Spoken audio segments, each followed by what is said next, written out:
Yes, lads, how we all doing? Happy Sunday.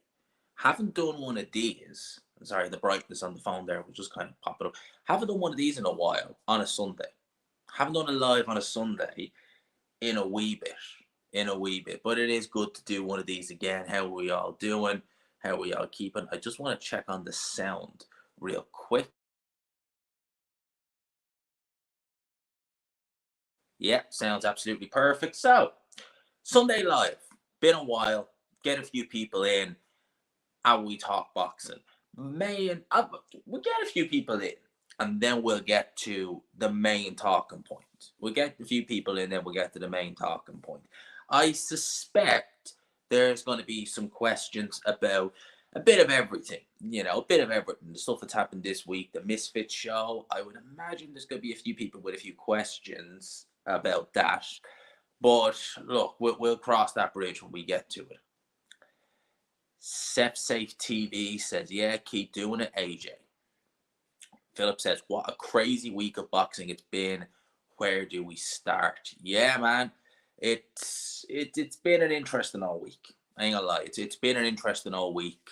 We always, it's weird, right? It seems like every week now we've got more news coming from just everything, everywhere.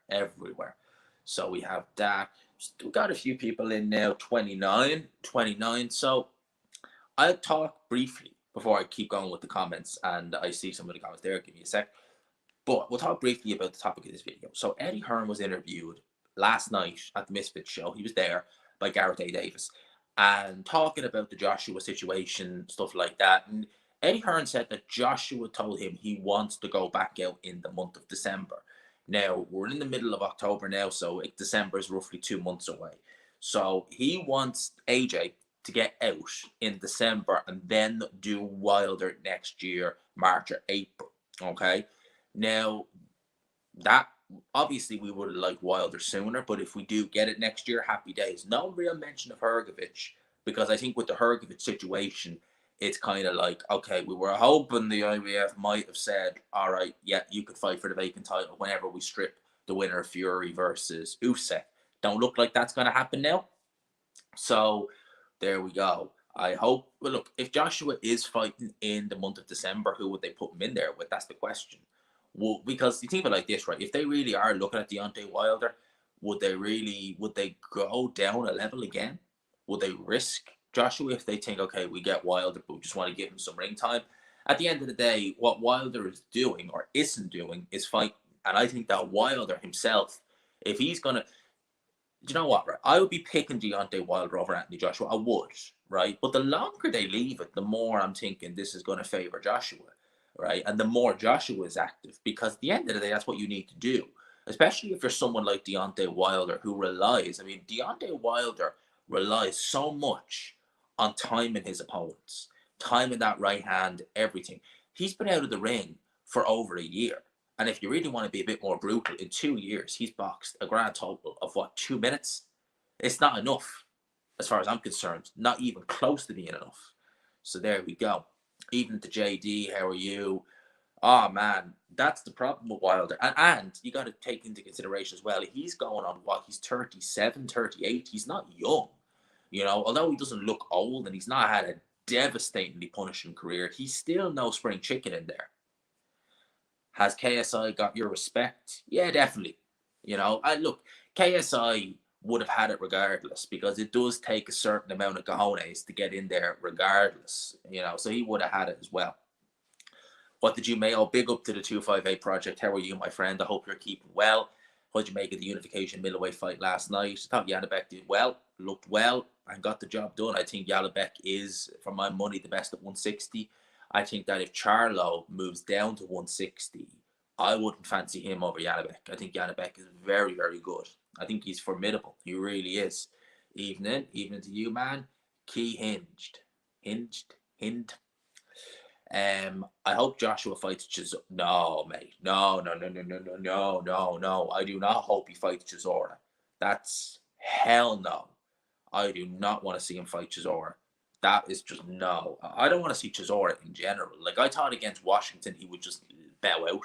And to me, that's it. The way he brought his family to the ring with him on the walkout, for me, that was kind of a last hurrah. And I was like, please, God, let it be a last hurrah.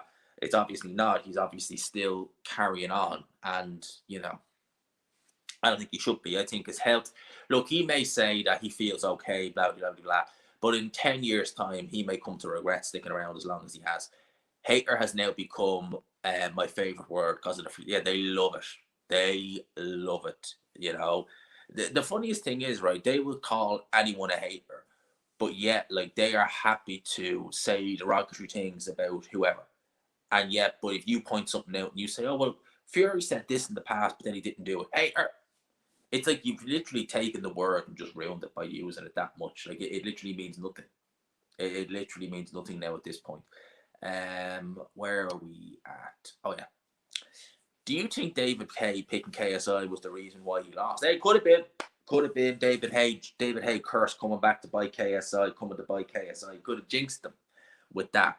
Because as I said in the preview, when David Haye picks someone to win, then, you know, they very seldom do win. They normally tend to lose. So maybe David Haye cursed KSI with that one. And big up to MVG. Hey, G-Man, you think Bivol will fight this year? Mate, that's a good question. I hope he does. I really do. I think it's sad that he's not been he's been inactive this year. You know, given the fact that he was many people's pick for fighter of the year last year. He beat Canelo, he beat Zerto, and now there's just a lull. Now, I'll give him credit. You know, Buatsi, they tried that. Buatsi decided to go to boxer and fight Dan Aziz. Fair enough. And there isn't anybody there really who you could look at as a particularly viable title defense. I get that, but still, I'd like to see someone like Bivol, who's as talented as Bivol, get out. You know, I would. I obviously know the stuff that's going on with him and his now ex-wife now, allegations made there, and they are just that, allegations. So I know that's obviously got to be a bit of a concern, you know, for Eddie Hearn, Dimitri Bivol, everyone involved. But I just want to see a very good fighter make the most of his talent. That's what I really want to see. That was the first fight I seen, and those two guys were knocking 6 levels of hell out of one another. Yeah, I did. I seen them, and they are just that, allegations. And, you know, that woman doesn't seem like, I wouldn't trust that woman to tell me the right time in a room full of clocks. I'll put it like that. Oh yeah, it's AJ 30. AJ 34. That's crazy when you think about it. Like, AJ's been around for over a decade now. 34 years old. And I know 34 for a heavyweight is not necessarily old per se. Well, not really for a heavyweight. If you're a heavyweight, you're 34. You're not really going to be worrying too much about time, you know, the clock ticking, but still, he ain't getting any younger. I think he should have retired after that. I do. I think he should have retired after Pulev. He got the Fury payday, and I think he should have retired then. He didn't. He decided to fight Washington. Okay, he got the win over Washington. Should have retired then. He's talking about having another fight or two. At the mate, like, I tell you what, it's not even the fighting in the ring on fight night. It's the training camp. You know, he's getting hit repeatedly in sparring. You got to remember that. So it's not just like, you know, he's going in there and he's fighting. You know, he's just, you know, having a fight, taking a few shots to the head and then gone. He's taking them as well for, you know, training camp and everything. Like, it's just like, please, no more, mate. Gee, have you seen Buatsi versus His gloves are off yet? I'm really looking forward to this fight. Hopefully he gets the attention it deserves. Have to be honest with you, no, I haven't. I may just, if it's out already, I'll have a look at it. But I am looking forward to this fight myself. I really am. I am tempted to do a live watch along for it as well. I think it's the kind of main event that deserves it. I think it's a really, really good fight. It's really entertaining. It's going to be entertaining, I should say. It's really intriguing. You know, Dan Aziz is a fighter who has come up the hard way. He's had, you know, to say he's had nothing given to him is an understatement. He's had to work for everything. He's fought his way up from area to English to British to Commonwealth, European. And now this is a chance for him to get a crack at a world title against Joshua Buatsi. And, you know, I've got a lot of respect for Dan Aziz. I like Joshua Buatsi. I think he's on his night, he's a fun fighter to watch. I know his last fight was an absolute stinker. He is more talented, Joshua Buatsi, than Dan Aziz. He is. He's the more talented of the two. And someone try and change my mind, they can't. He is the more talented of the two. He should win this fight. However, based upon his last performance, it looked very flat, very poor. Dan Aziz been going from strength to strength to strength. I expect a good competitive fight. I'll do a prediction for this fight, and I think it's the sort of fight that deserves a live watch along. And by boxer standards, it's got a semi-decent undercard. It's not as forgettable as some of the other undercards that Shalom has done. So I'm all for it. I think it's going to be a good. I think it's going to be a very good fight. I'm looking forward to it. No, I wouldn't say so. I think that he felt that he done enough to win, and it was a close decision that went against him. So I don't think there's any look. If he'd lost every round and then was kicking up a fuss, I'd be like, "Mate, shut up." But no, he didn't. I think that he won it personally, and he didn't get the nod. Do I have a massive issue with Fury? I mean, the 6th round could have went either way. I gave it to KSI, but there's that. Fury is a hater's worst nightmare. The more they hate, the more he thrives. Yeah, but the problem is people ain't hating on him, though, are they? They're just pointing out facts. And his fans just get absolutely butthurt because you're speaking ill of our Messiah. All right, mate. Do you think the best version of AJ is still to come? Me personally, I think yes, he beats Wilder and Fury if they ever fight. Do I think the best version of AJ is going to come? Probably not. I think that the best version of AJ was AJ probably 2016, 2018. And I think that even then, he could have been better because he was trained by Rob McCracken, who we shouldn't have been trained by, who wasn't bringing anything out in him. And I think that was the best time to get it because AJ now, look, physically, there's nothing wrong with AJ, but it's mental. And you look at fighters who have mental fragility, they very seldom tend to get through it. In fact, it's extremely rare you see fighters who are in the mindset of AJ is now ever really fully recover. It's very seldom you see it because that's much harder than physical. If Joshua was chinny and that was it, but he wasn't, he was still able to let his shots go and stuff like that, then, that's one thing. There's ways to defend the fragile chin. Vladimir Klitschko showed that. There is ways to do it. You can do it. But to defend a fragile mind and to hide a fragile mind is a much, much more difficult thing. And, Joshua could have a fight. Joshua could have his next fight where he could look devastated. He could look like his old self. Then he could have another fight, next fight, where he gets hit with something or something happens. Boom. The alarm bells are ringing again. So, it's hard to say. I think when someone is suffering mentally, in terms of, their confidence is not right, they're overthinking things, that's very difficult to come back from. In retrospect, would you say Dubois served a purpose in fighting Usyk to expose Usyk's vulnerabilities as Fury didn't want to fight Usyk? Obviously, this with the caveat, Fury is serious. I think the fact that Usyk looked more vulnerable against Dubois, yeah, but I don't think he looked particularly bad against Dubois.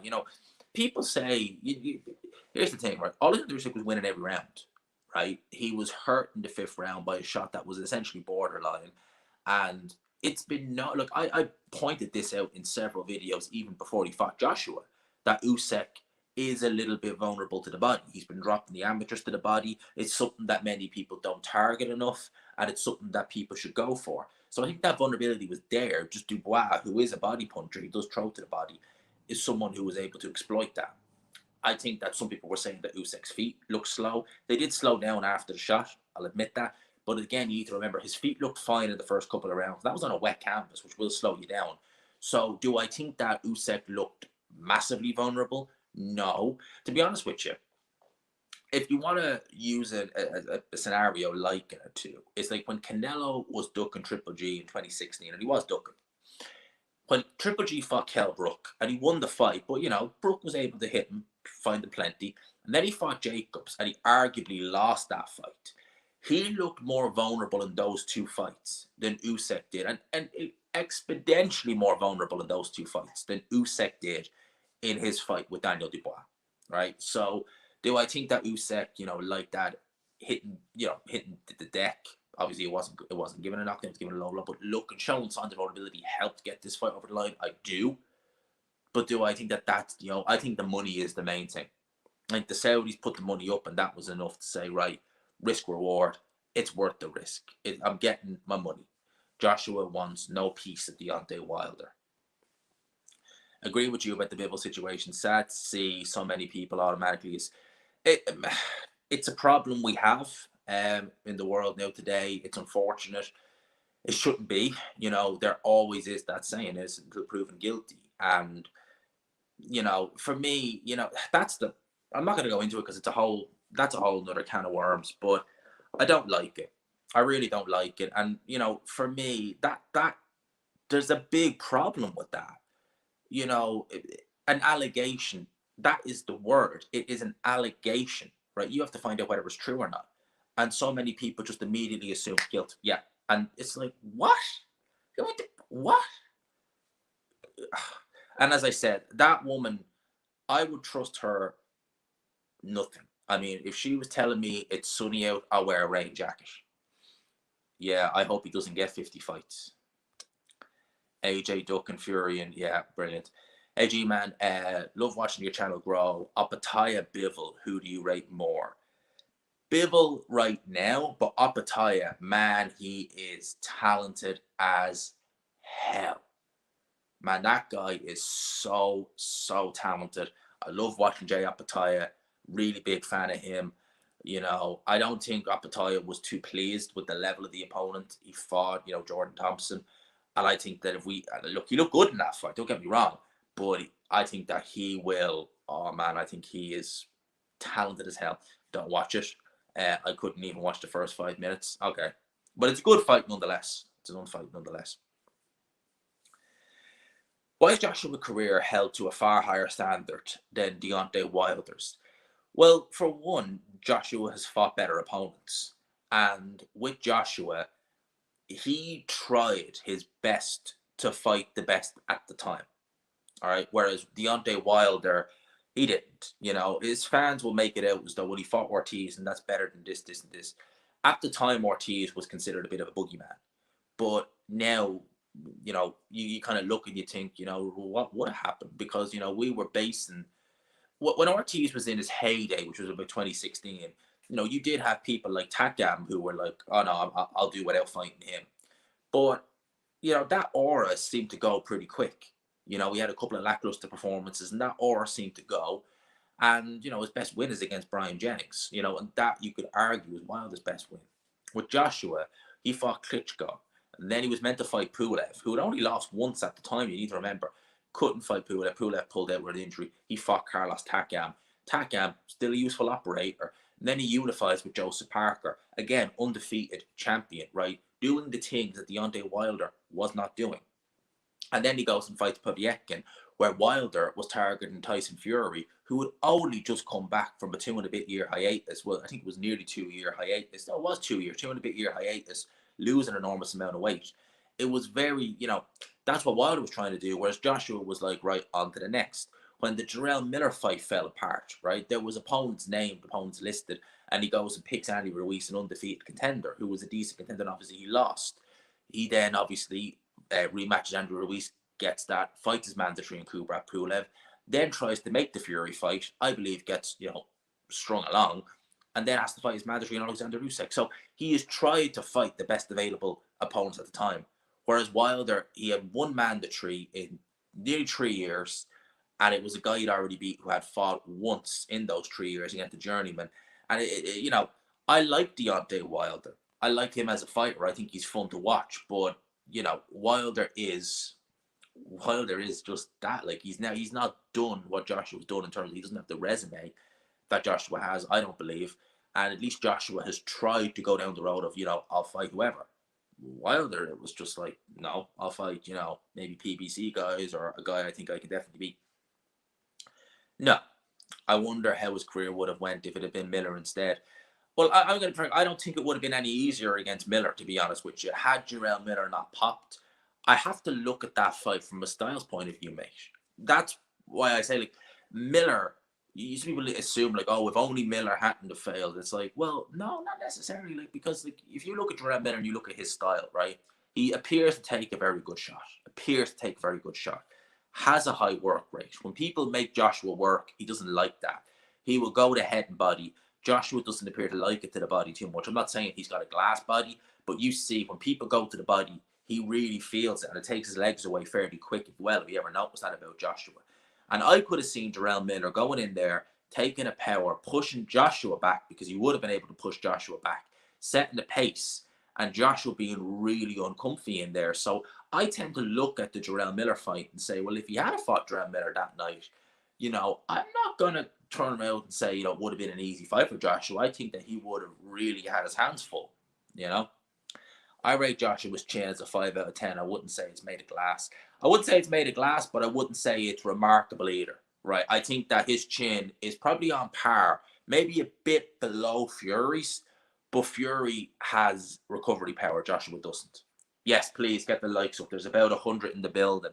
And if you could get the likes up, we've got 100 people in the building and only 24 likes. What? That's nothing. That's nothing. Smash the like button. Help us get up to 50 likes.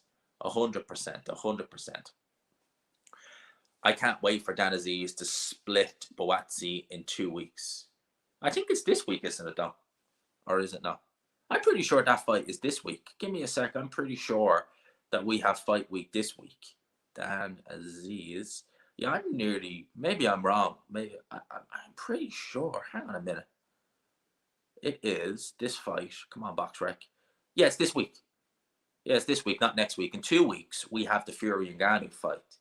There's very little, actually. Do you know what? I was talking to the undercard. There's only 5 fights on the undercard. Louis Green versus Sam Gilly. Michael Lawler versus Isaac Chamberlain. That's a good fight. Joe Laws versus Mick Hennessy Jr. He was meant to fight Harley Ben as well. Mick Hennessy Jr. ain't very good. He really ain't. I'm surprised how lenient you are on the Fury fanboys in terms of not timing them out. What's the point, mate, to be honest with you? Sometimes it's funny just seeing them because you can clearly tell they are, having fits behind, the keyboard they're typing on. So I don't really like, and some of them is funny to read. And it's funny to kind of look at what they say and think, do they actually believe that? Because the way they're commenting and the way they're speaking, it's actually bizarre, really. Because I look at them and it's like, this man is their God. But it's like, you've never met him. He does not know you from Billy to Jack. And it's like, you are putting a guy who you do not know, you've no real rapport with, he doesn't know you from anyone. And you are literally idolizing him as a God. It's actually quite bizarre. Because I know, look, there's fanboys, and I've had Canelo fans, Wilder fans, all them, Joshua fans, blah, blah, blah, blah. But the Fury fans are the only ones who are evangelical. That's the best way that they're evangelical.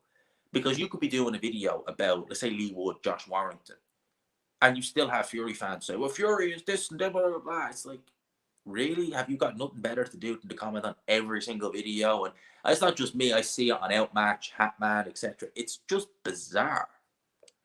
Is it just me, or did Tyson look very light last night? I wasn't really looking, to be honest with you. They need help selling tickets if they can get a few for Buatsi Aziz. Oh, is it not sold out? Is it not sold out? Oh, well, I suppose I can't really. I suppose in theory, you could already say, yeah, it probably wouldn't be. AJ should fight Big Farmer Miller. Look, I don't particularly like Big Farmer Miller as a person. There's a lot there that I do not like about him. Yeah, there's just a lot there not to like about Big Farmer Miller. Where's the thing gone? There's a lot to not like about Big Farmer Miller. But I would watch it.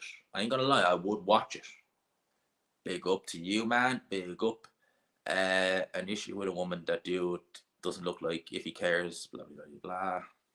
Into all that. Fury versus Noel Edmonds. Fury by first round KO. Fury by first round KO, mate. But yeah, there you go.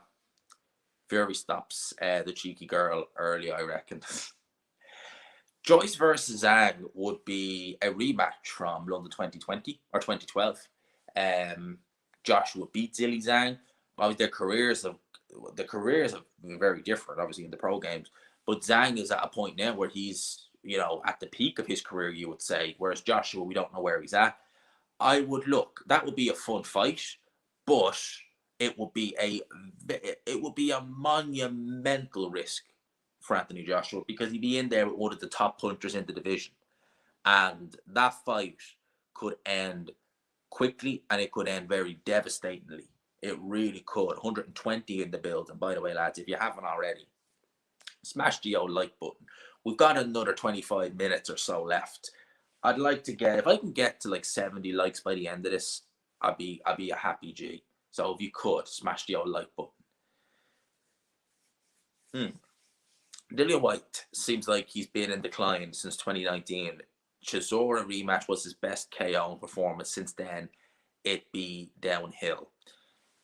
Yeah, some people would make the argument that maybe at that point certain agencies got a bit stricter because obviously Dillian Whyte has had those issues we know about. I think it's the fact that he went on a run of fighting hard fight after hard fight after hard fight, and it just caught up with him. And obviously he got brutally knocked out by Povetkin, came back and avenged it, fair play, got badly knocked out by Fury. And now I think that, well, now I'd say his career is essentially over because I expect him to get suspended. Well, although saying that, we've heard very little. He failed that test nearly 2 months ago now.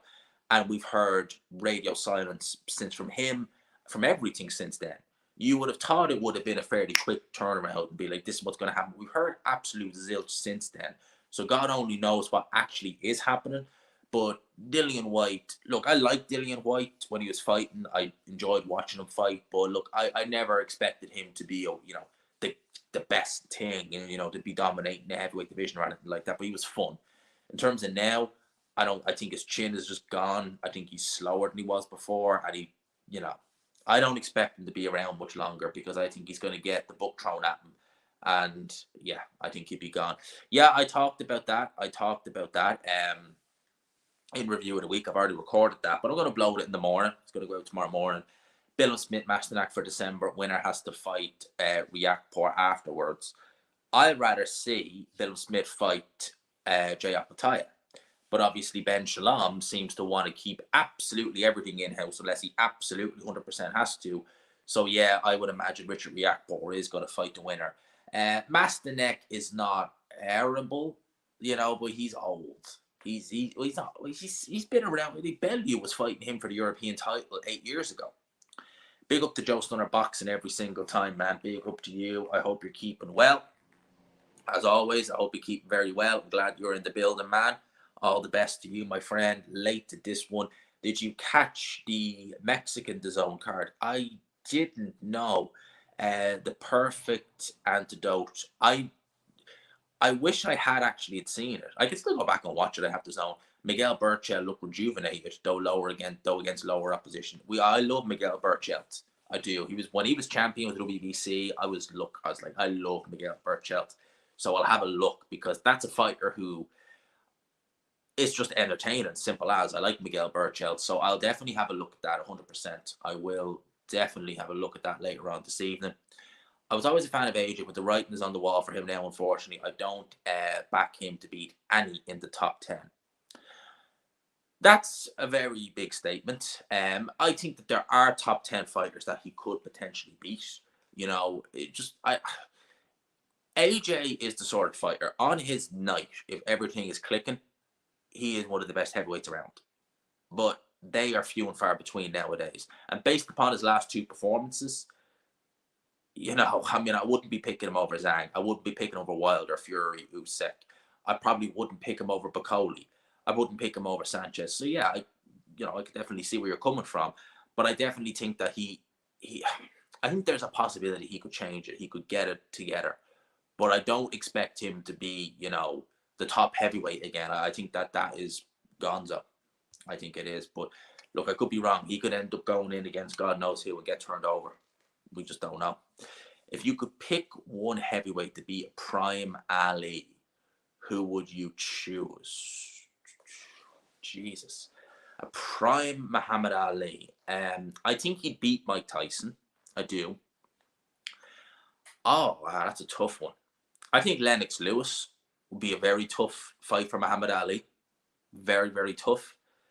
Speed of Ali, though, would help him in that. I'd love to see Ali against Usyk. I'd love to see it. I would love to see Muhammad Ali against Alexander Usyk. I think those styles would gel together very well. I'd love to see that. Um, hmm. That's a really good question. Who could I think could beat a prime Ali?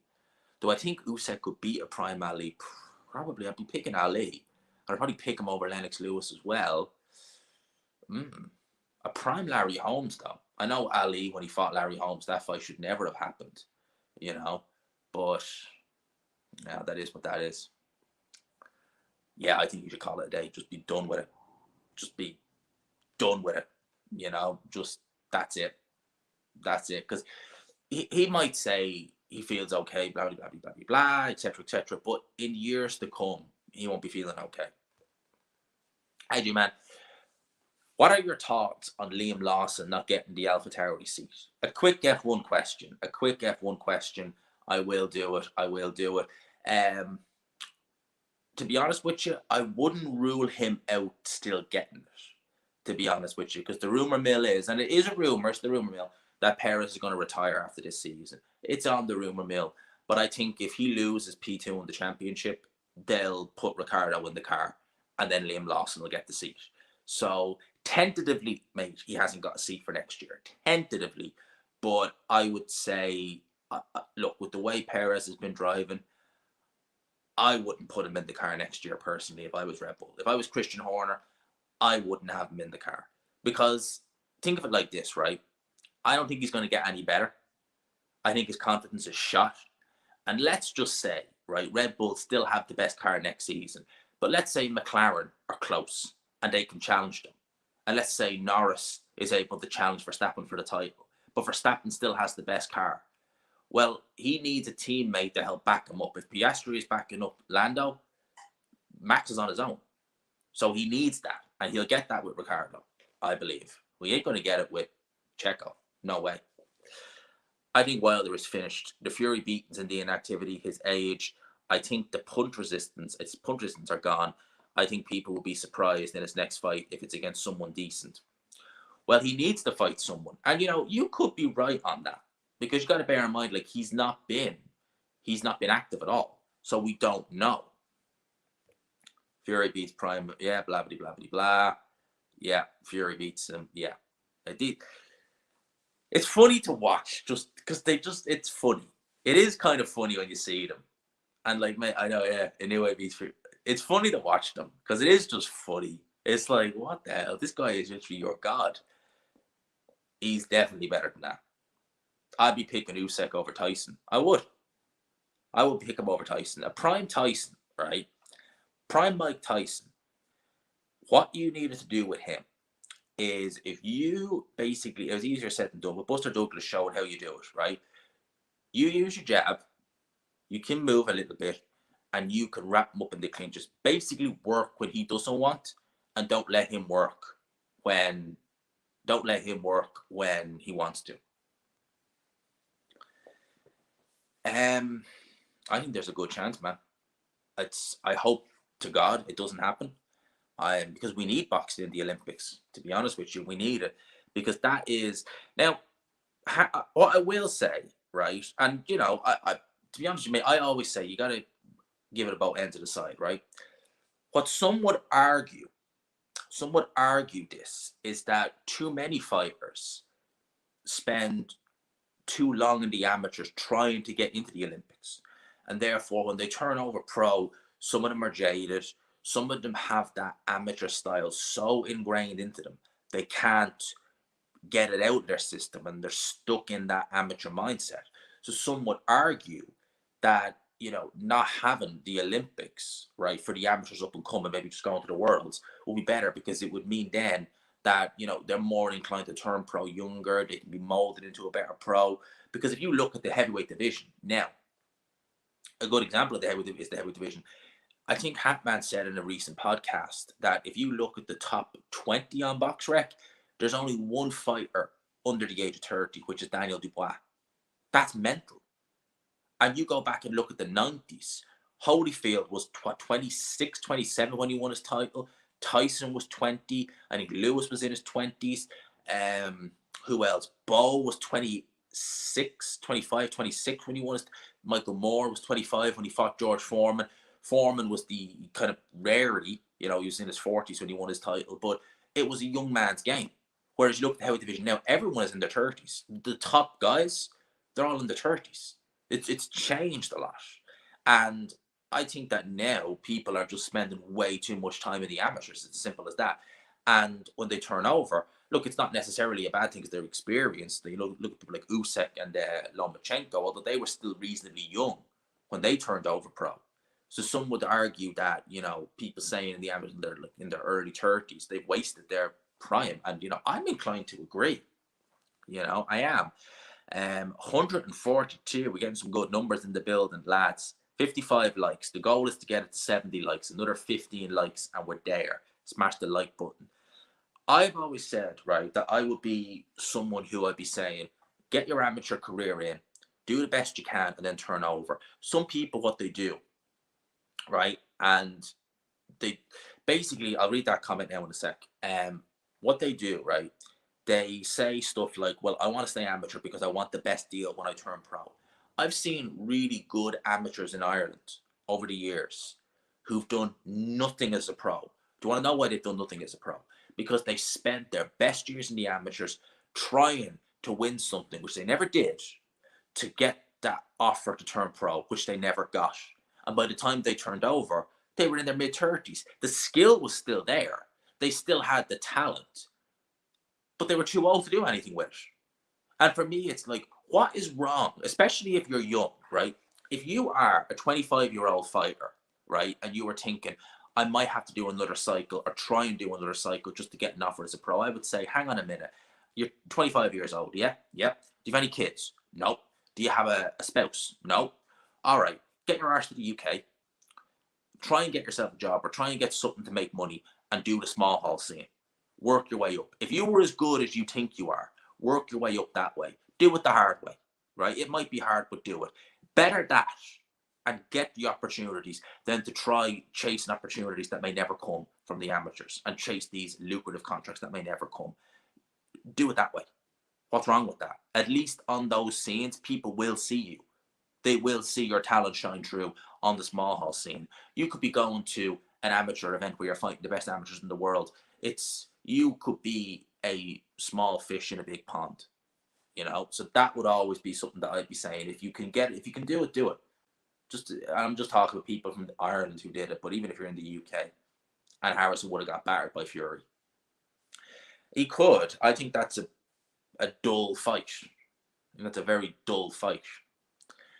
I don't like Adrian, but at least he stays active and isn't doing a panto like Fury. That's the thing. And Wilder, there's no evidence that Wilder is finished, but he's certainly been inactive. Do you trust Queensberry to develop a Telma correctly when looking at the job developing Yard and Buatsi? I do. I think that with Dubois and Yard, I don't know. With Yard, I think it was a mixture of Tunde and everyone, Frank. I think that they got someone who they were making money off. They wanted to keep making money. They tried to maneuver him in a way to get to a world title. They tried to take a champion who they felt was faded, and it didn't work. And now we have Yard, what we have. When you look at the development, they tried to get him a British title shot against Frank Buglioni back in the day because they felt stylistic. They were very careful with Yard. And when it was announced that they couldn't get the Buglioni fight, but they could get the Jose Burton fight, they immediately were like, we're not fighting Jose Burton because he was just too tall, too rangy. And you see that and you're like, what the hell? When they were going to fight Sergey Kovalev, they were trying to get him a fight with some durable contender, fringe contender who would have took Yard rounds. Fight never came to fruition. He fought that Travis Kaufman or whatever the guy's name, Travis Reeves or something, whatever that guy's name was a complete mismatch. Yard blew him away. Put him in no great stead for Kovalev. Didn't know what to do in the ring that night when he got him hurt and how to pace himself. With Dubois, I got the impression with Dubois, they were trying to build him up the right way. And they were doing all right, that to be fair. He was fighting guys like Nathan Gorman winning British titles. But I just don't think... Most of the Telma has something, and you can see it. The hand speed, the power, the movement. He has something that Dubois doesn't. there's something there. Anyone can see it, and I do think they'll take good care of him, and they'll take good care, and they have loads of time. They do. They have loads of time. Well, there was a big weight discrepancy between the two. To be fair, there was a big weight discrepancy between the two. Yeah, that was as a hardcore casual. List the main difference between the amateur style and the pro style for me. So the amateur is more you put it like this, right? In the pro style, you see a lot of guys. They take their time. They sit on their shots. They look to just throw for the most part quality over quantity. It's the opposite in the amateurs. You're on your toes. You're moving in and out. You're trying to pick shots. You're trying to score points. You're not going in there trying to hurt the guy. You know, obviously you can get knockouts in the amateurs. They're more quick to stop the fights in the amateurs. They're more quick to give you a standing count. I mean, if you get hit with a left hook and you stumble a bit, the referee will jump in to give you a count, right? They don't. That's what they do. Also, the scoring criteria is very different. You know, you will see a fight where, put it like this, amateur judges are more sticklers for technique. There could be often times where you could have a round and you could clearly see it's going this guy, but the other guy lands a couple of shots with good technique. They'll give it to that guy. It's a very, very different style, everything altogether. You know, if you look at, put it like this, right? If you were a good amateur, say you were an experienced amateur and you went in there your first fight against a tough, hard-hitting Mexican like Mauricio Lara, I would be favoring Lara every day of the week. Why? Because he's going to go in there, he's going to try and hurt you over, say, 10 rounds. Whereas the amateur's going to go in, he's going to try and move. He's just going to try and oh, he's still coming at me. Why is he still coming at me? I can't keep this guy off. That's the big difference there. And there's a massive difference. Massive difference. Personally, I didn't think he looked any different. Training has changed over the years for the better. Will never happen. AJ doesn't seem to want it. Never really did. The whole problem is that the older fighters aren't fighting enough and stagnating the division. Yeah, that's a very good point. That is a very good point. Ethan G, man, I hope you're well. If we're managing AJ and say it's Wilder after this, who are you putting him in with? Take a chance and try White again if he gets cleared. If he gets cleared, I'd say that's a big if, because I'd say they're going to throw the book at him. You're going to want someone with dimensions similar to Deontay Wilder. So you're going to look at a taller heavyweight, a taller orthodox heavyweight. Someone was mentioning Kabayel. Kabayel is shorter than Wilder. He's fighting nothing like Deontay Wilder. You're going to want a taller / I would say Gerald Washington. Honestly, I know Joshua would have to take a pay cut for that, but just take the Gerald Washington fight. It's as close as you're going to get to a similar-ish dimension to Deontay Wilder. The peak Tyson 20 was explosive, fast, aggressive fighter who would have given any heavyweight a hard night for the first 4 rounds. He was hell on earth. Yeah, like a good point. Mike Tyson never got a knockout. He never got a knockout after the 7th round. Do you know that? I didn't know that. He's never scored a knockout after the 7th round. So if you could bring Mike Tyson late on, the power, the speed, it really went. It wasn't gone completely, but it was nowhere near as prevalent as it was early on. I didn't say there was evidence why it was finished. I said, I think he is. There are reasons. He took 2 terrible beatings in the Fury fights. Yeah, he took basically 2 car crashes, and he is 38. After Queensberry tried to sidestep Undisputed with Dubois appeal, is there any level they won't sink to? I think that was all before Team Fury said, let's do Undisputed. And I think once that came in, they were like, right, Daniel, we like you, but yeah, you just go sit over there. Yeah, sit over there where we can't see you. Are you going to try and get me a title shot? Yeah. Yeah, yeah, maybe. That's what I think it was. Wilder probably is finished by now. AJ looking for Fury's leftovers. Who would they be? Because AJ, he already fought Dylan White prior. Who would that be then? Can't think of any. Because AJ was actually trying to fight guys when he was champion, unlike Ngannou. Who do you think is the best of the 4 kings, in my opinion? For me, the best, Leonard. Leonard would have been my favourite. I love Sugar Ray Leonard. I love Durant. I love them all, to be honest with you. But I would be saying Leonard, definitely. Love Sugar Ray Leonard. We love Sugar Ray Leonard on here. Hagler. I don't know, man. I really don't know. He's not going to fight till next year. I don't know. Mature versus professional. That's essentially what it is. It's man against boy. That's essentially what it is. I'm going with Buatsi. A Jagba would be a great warm-up fight for Deontay Wilder. Yeah, it would be. It'd be actually quite a similar style. There's a lot of risk in that fight because the Jagba can punch. How much of a boxing historian are you? I like to think I'm not the best boxing historian, but like, you know, I have a passion for all things history, even outside boxing. So I do know my fair share.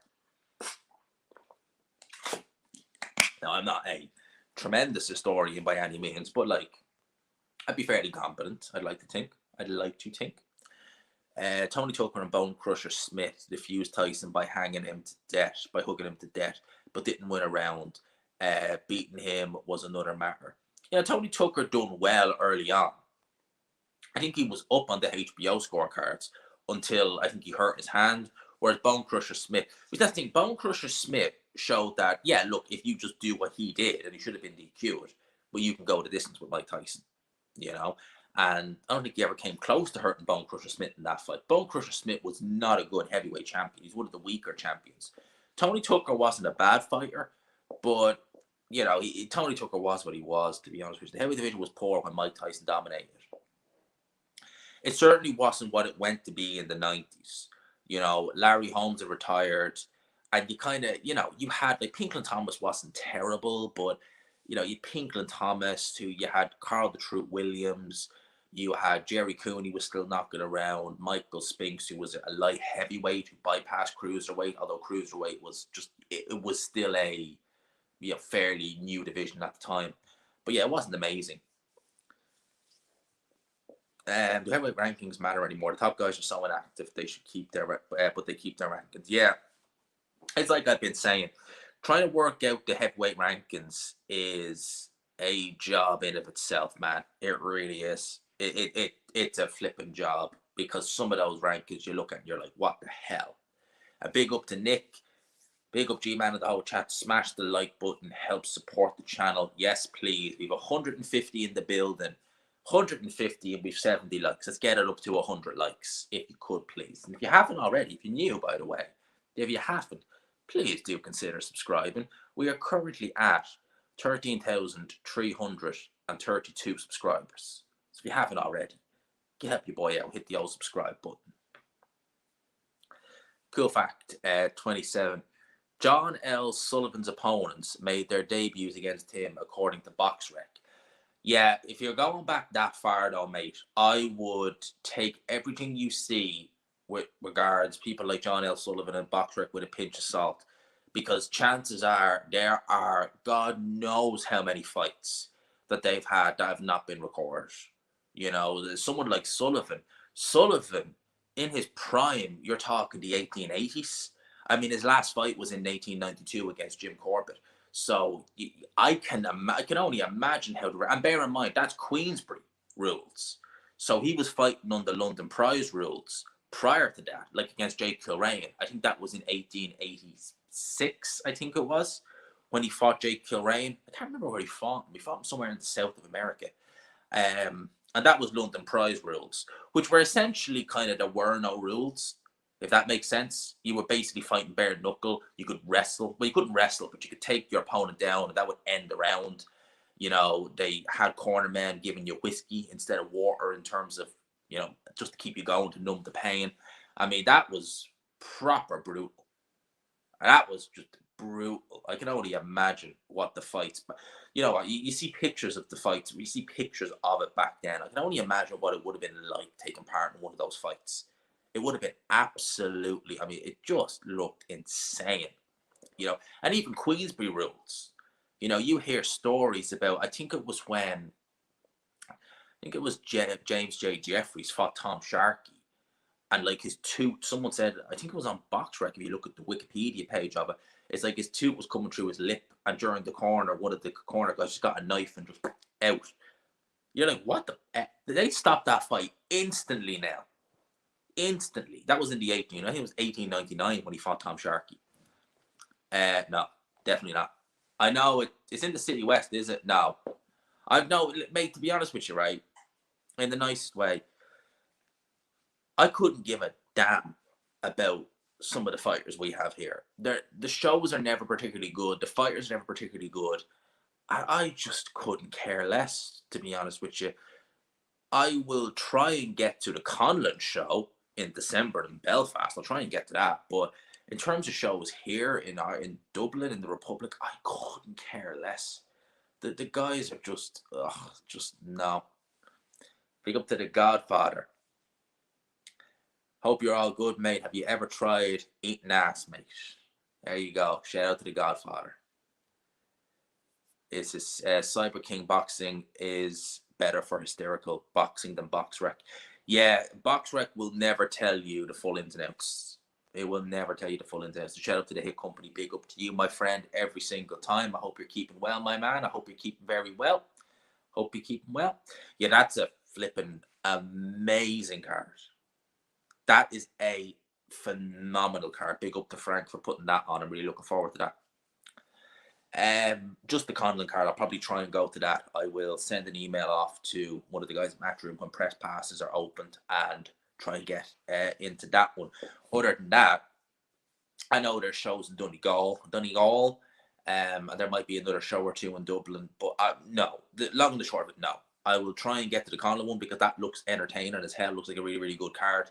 Might see Ade up there, go and meet up with him. But that is about it.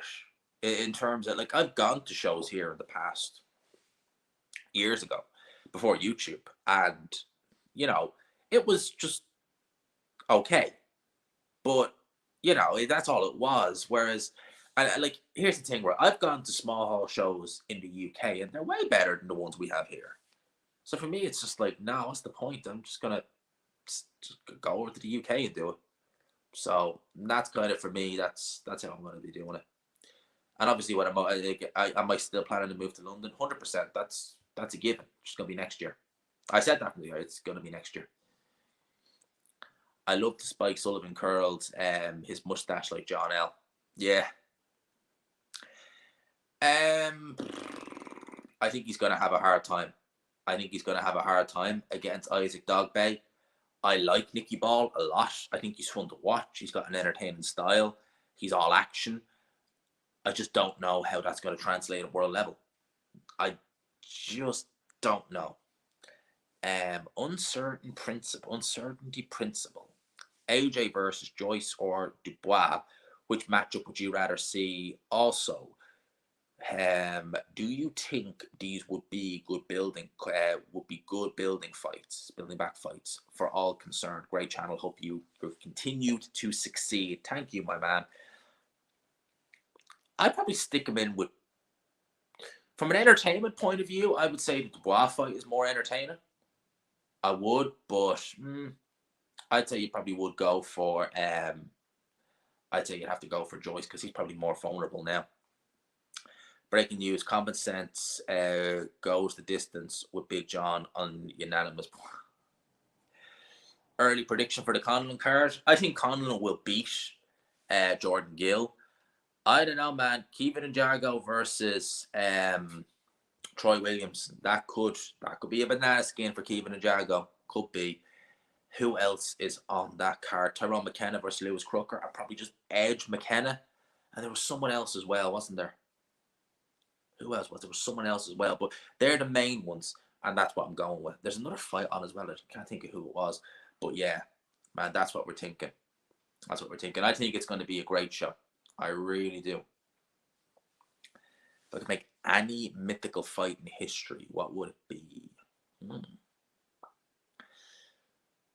I would go because I'd love to see how he would. I'd love to see how he'd cope with it. Would be Hearn versus Floyd, Thomas Hearn versus Floyd Mayweather, Wadley or David A. leaning towards David A.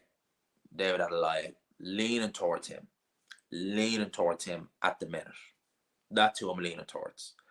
I've just never really been massively impressed with what I've seen from Fabio Wadley. Not to say he's a bad fighter, but I've just never really been that impressed with him. Never been. If AJ loses again, I'd like to see him face Joyce immediately. Immediately, especially if Joyce doesn't bounce back. Yeah, I think it could. No. Thomas Hearn. Jesus. But Cody, definitely. But Cody, mate, what time are we at? How long have we been? 55 minutes. Okay. So I'm going to call it quits there because I didn't want to go too long on this. So I'm going to call it quits there. Oh, yeah, Sean McComb versus Sam Maxwell. McComb should win that fight. He really should. But I'm going to call it quits there. Lads, 140 still in the building. If you could, smash the like button on the way out. We've got over 85 likes. So we're almost there to the 100. I will leave it there. I hope y'all enjoyed the live. I'm going to get review of the week out tomorrow. I've already recorded it, but I'm going to upload it tomorrow morning. Something for you to listen to going to work. I'll leave it there. Lads, hope you have a great Sunday for the remainder of it. And as Nick said, like the channel, like and support the channel. Lads, I will leave it there. Have a great evening. Peace out.